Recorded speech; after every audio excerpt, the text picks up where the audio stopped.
62 વર્ષ પહેલાં સાબરમતીના ખેતરો જોવા મળતા હતા. આજે ત્યાં વિકાસ ધમધમી રહ્યો છે. ગાંધીનગરના 62માં સ્થાપના દિન નિમિત્તે મુખ્યમંત્રીની હાજરીમાં અનેક કાર્યક્રમો યોજાયા. હવે જોઈએ ગાંધીનગર આમતક ન્યૂઝ બ્યુરોનો એક વિસ્તૃત અહેવાલ. ગાંધીનગરનો આજે 62મો સ્થાપના દિવસ ઉજવવામાં આવ્યો હતો.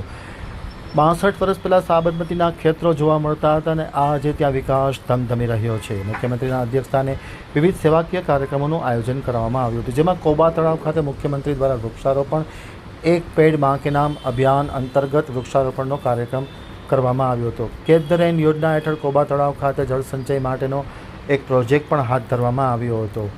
પ્રોજેક્ટના મુદ્દે મુખ્યમંત્રી માહિતી મેળવી હતી. આ પ્રસંગે યોજાયેલા કાર્યક્રમમાં મુખ્યમંત્રીની સાથે મીરાબેન પટેલ મેયર, શહેર ભાજપના અધ્યક્ષ અને અધિકારીગણ પણ ખાસ હાજર રહ્યા હતા.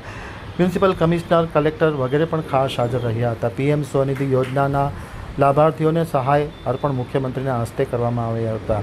સાથોસાથ સફાઈ કર્મીઓ કે જેઓ ગાંધીનગરને સ્વચ્છ રાખી રહ્યા છે તેમને પણ મુખ્યમંત્રીના હસ્તે સહાયના ઇનામો અર્પણ કરવામાં આવ્યા હતા. એ જ પ્રમાણે પીએમ આરોગ્ય કાર્ડ યોજના અંતર્ગત કાર્ડ અને કીટ પણ અર્પણ કરવામાં આવી હતી.